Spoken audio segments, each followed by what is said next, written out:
Okay, so you were talking about those smoke bombs. Were they what wing points on the SNJ? Did you drop those from or? Just outside the fuselage on the wing, yeah. Oh. And that's the planes that shot through the prop, synchronized. But SNJ shot through the prop. Yeah, guns were right up on the top of the cowling. Now, did you do any that kind of stuff with the Vultee, SNV? I think with the Vultee, I think we're doing mostly navigation.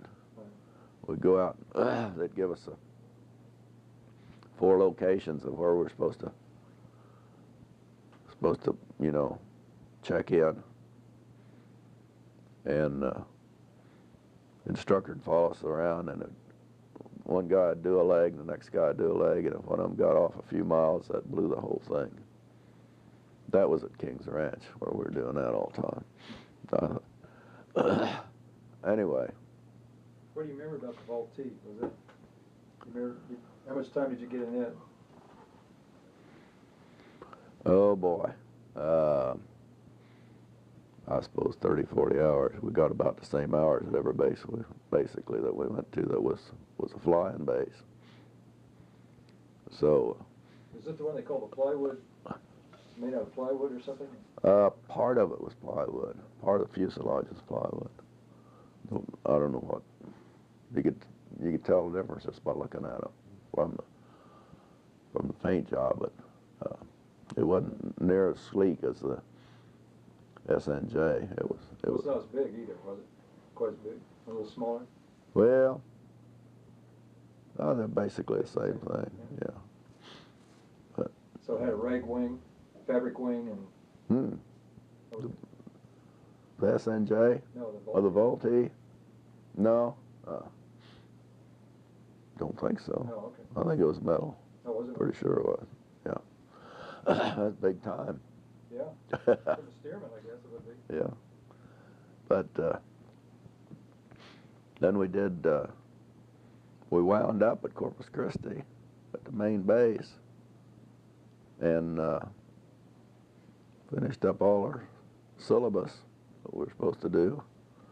The guys that didn't get washed out. The guys that got washed out, I remember some of them down at Kingsville. 3 days they were up at Great Lakes as seamen.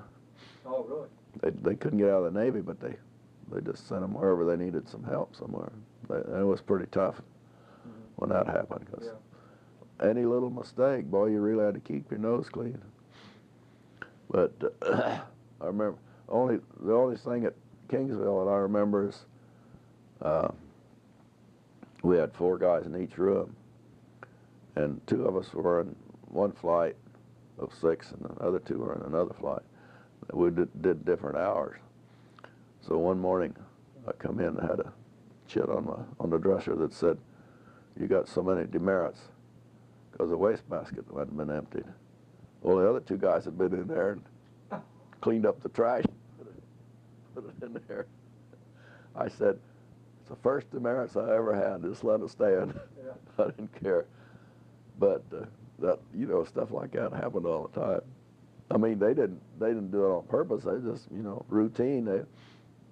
They lived there too, but it never got emptied. Anyway, but so all these guys you didn't see till you get from place to place. Once you got from Corpus, did you travel together around these other bases, or just by the alphabet, basically? Same, so it's kind of the same group. Yeah. Kenny still with you then? Kenny was. I don't think so. I don't remember where we lost him. Maybe. Well, he went from Livermore though with me. We would have gone to Corpus Christi together. So, anyway, then when we got all our syllabus done and graduated at Corpus, got our wings, got them pinned on by some big station commander, and then this is after the SNJ. That's what you finished up with. Right. To get your wings. Right. Yeah.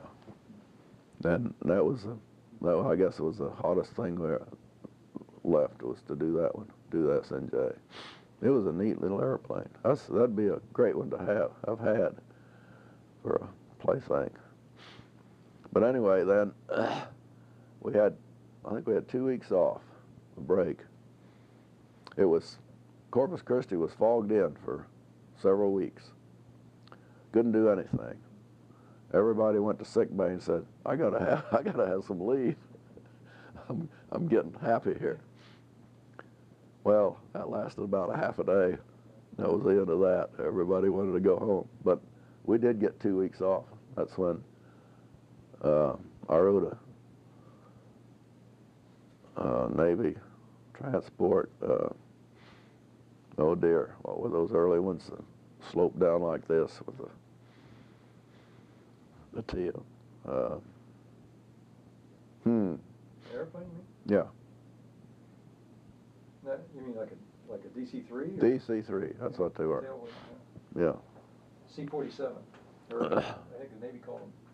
DC-3 is what we call them. Oh, okay. This particular one got a hop down there from Corpus to Olathe, actually, the Navy base at Olathe. Mm-hmm. Got on the Doodlebug and come home for.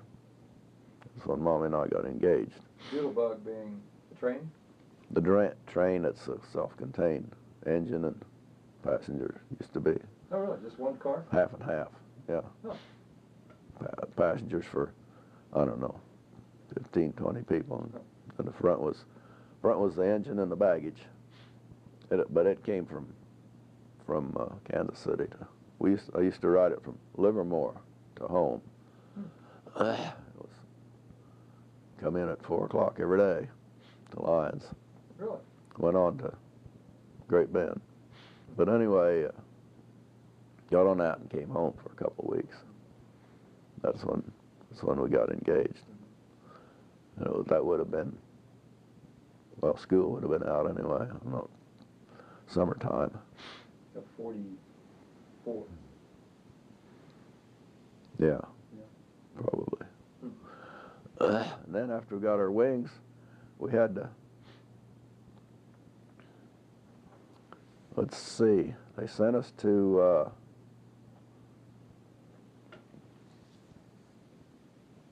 Sanford, Florida, it would have been. And we had to, that's when we started flying the F-4Fs and did a lot of gunnery work and maneuvers and stuff, learned how to fly them, high altitude stuff, like I told you. And we were there at least 3 months. I wanted Mommy to come down there and visit, but she never made it. It was the middle of harvest. Oh, yeah. Anyway, so we finished at Sanford, and that's when, then we had to go to Great Lakes and do a carrier landings, check out on a little, had been an excursion boat, they put a deck on, and some cables. Maybe I told you that. Anyway. Yeah, you just mentioned that there was a boat there, excursion boat. Yeah, at Glen. Yeah, outside Glenview. Glenview, yeah. That was the name of the base. And so then we got fogged in for 10 days or 2 weeks and couldn't do a thing. Played card games and went nuts. So when I finally Glenview. in Glenview, yeah. Now, when you got your wings, was that when you got a commission too? Yeah, well, yeah. Oh, okay. Sure. So I just didn't know how that worked. So Yeah. you got your wings and your commission at Corpus. At Corpus. Yeah, and then our next base was Sanford, Florida. Anyway, then we were there probably 4 months. That was a pretty long hitch. And flying all kinds of maneuvers and stuff. We used to have a lot of fun playing in the clouds. The big cumulus clouds down. That was a Wildcat, would have been, yeah. They were all battle weary. They were really pretty bad shape, a lot of them. So service setting, from what you're saying, must have been 10,000 or less as far as maneuverability. Is that what you're saying?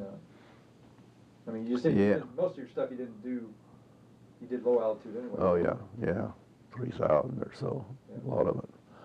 But anyway, then we went to Glenview, waited for the fog to lift, went out and did our landings. I called Mommy and told her I was qualified, carrier qualified. That was the deal. You had to land on that little bitty carrier. How many landings do you have to get, remember, to qualify? I don't know, 5 or 6, I think. No, just took a half a day, I think, when they just went out there. And, I don't know, I think it was flying six planes together. We'd go out there and shoot landings on that thing. Now, is this with an LSO? They had a guy. Oh yeah, Yeah. yeah.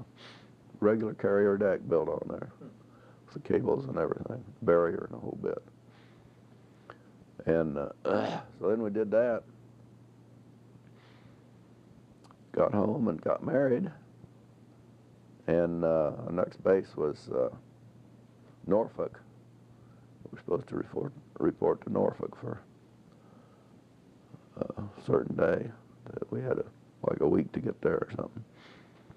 So we ended up going to Norfolk and living in this top of this big old house, and waited for all these people to show up from everywhere to form a squadron, or not a squadron, air group, the whole bit. And then so that eventually happened. We were there, gosh, 2 weeks or 3 weeks, I expect, waiting for all that to happen.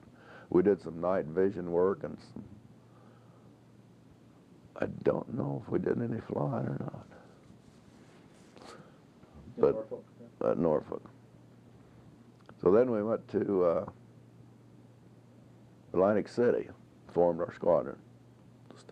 Started in a Hellcat then. And we were there probably 4 months again. Quite a while, getting everything put together. That's when we were supposed to, right off the bat, we were supposed to get the Boxer, brand new carrier, and it wasn't ready. Took it out of Norfolk and had to bring it back, put it in dry dock. Something was wrong. So then we stayed at, let's see, that was Atlantic City. We finished up our syllabus there and sent us to Groton, Connecticut. We're still waiting for a carrier. And same bunch of guys, the whole air group. the whole air group was all set. Everybody had their niche then. So we, what do they call him? Officer that takes, recreation officer. He bought this Boxer Bulldog. He still thought we were going to get the Boxer. They got done with it at Norfolk and we didn't get it. So then we were there at Groton, Connecticut then through this first story about the lighthouse. Yeah. And we were there 3 or 4 months again, waiting on word of where we were going next. How long were you in Atlantic City? Well, we did all the middle of the winter there, 3 or 4 months. Really? They didn't vary much from 3 to 4 months. Yeah. That vicinity. So then they sent us to California. That's when we had all the trouble with the tire. We left Connecticut with all our papers, but they didn't have papers to take care of tires. They give us a few fuel coupons, and we picked up Uncle Robert, and he was going to come back to Lions to be ordained. We had everything we owned in that little Chevy coupe, and he was with us. Well, we started out, got on the Pennsylvania Turnpike, and blew our first tire. We had a pretty good load in there with all the stuff. Had a couple big sea chests and everything. Like I say, everything we owned plus Robert, and got to, let's see, went into a ration board at on the Pennsylvania Turnpike, and they wouldn't give us a tire. Said, "Oh, you not on those orders. We can't give you anything." So we didn't get any tires there. So we limped. We had them patched up and booted and stuff till we got to Kansas City. And then we run out of pieces.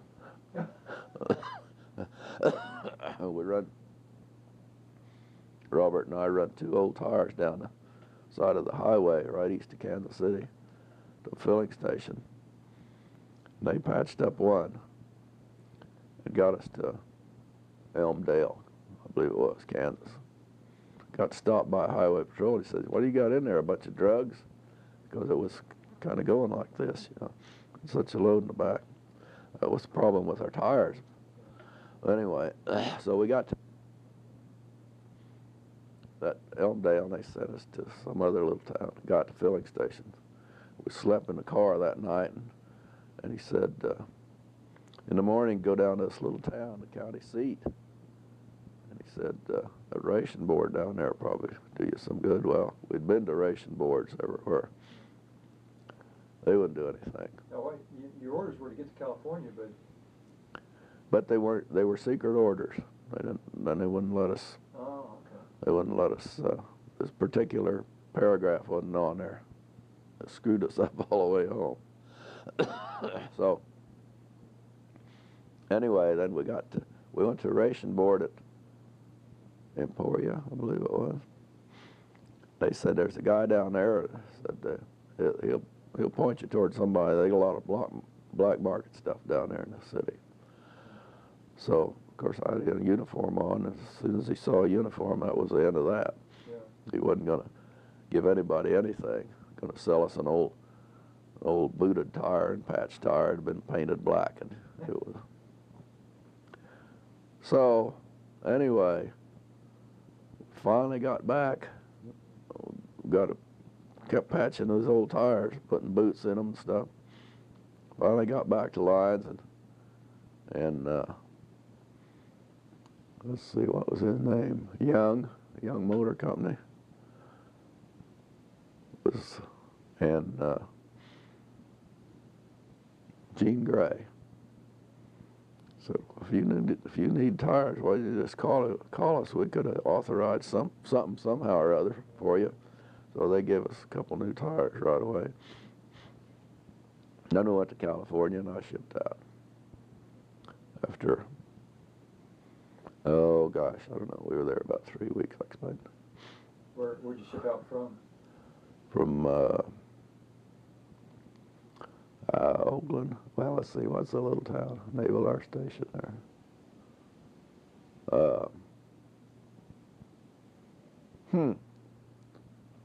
Oh boy, can't even think of that. You mean just right there by Oakland? Alameda. Alameda, yeah. Alameda. Yeah, we shipped out from there. What? A troop carrier or? On the USS President Polk was the name of it. An old excursion or a liner that had been the Navy taken over. Now, so did all your air group meet there, or you just when you? Yeah, we were all there together. So you had to be there at a certain time, and then you all left together. Yeah, and Mary was we had got a little room there we didn't know how long we were going to be, and we just actually waited around there for a couple of weeks, and so one morning they says, "Okay, you better get your stuff here." I said, "Mine's over in Alameda on the other side of town." Well, they said, "Get you a taxi, get over there and get it." Well, in the meantime, all the junior ensigns had been assigned 25 black mess boys to take care of to go to Hawaii. I missed out on it. I didn't have my 25 guys, but they were down below decks and they were cutting holes in ventilation systems to get some air and stuff down there. It was a mess, I guess. Everybody was mad at me because I didn't have to do it. But I didn't know the difference at the time. But anyway. Well, made up for Shadron, right? Yeah. Then we went to, we did this zigzag, 1 minute this way and 1 minute this way, clear to Hawaii. Oh, it was out there all by ourselves. So they were doing that all the way over there. We got to Honolulu and I can't remember how we were there a few days. Sent us to Maui. We're still waiting on a carrier. We're supposed to get one when we got to Honolulu. Well, they didn't have any place for us, so we put us on a little boat, little bitty boat of some kind, took us to Maui, and there was a naval air station there, which is now Maui International. Yeah, can't think of the name of it, but you're right. But yeah, so we had an old 2-story Quonset that we lived in there for a while, and did a lot of practice and stuff, just keeping her hand in. So you had airplanes there. That's where you met up with the airplanes? Well, the base. Yeah. F6S. Oh yeah, and the others too. They had some Corsairs and other stuff. The whole air group was there. Oh, okay. But we did maneuvers with a couple carriers we were supposed to get, and we'd go out and do practice strafing and practice bombing and all that stuff just with them, so they'd keep their hand in. One of them got caught in. One of them was the Wasp. They'd caught in a typhoon over by Japan and broke the front of the bow down, so they sent it back to Pearl Harbor. We didn't get it. Then there was another one. Can't remember what the name of it was. We went to Guam and then flew up to Saipan on some Navy transports. We was up there. Well, that's when I saw Cecil. He was on Guam.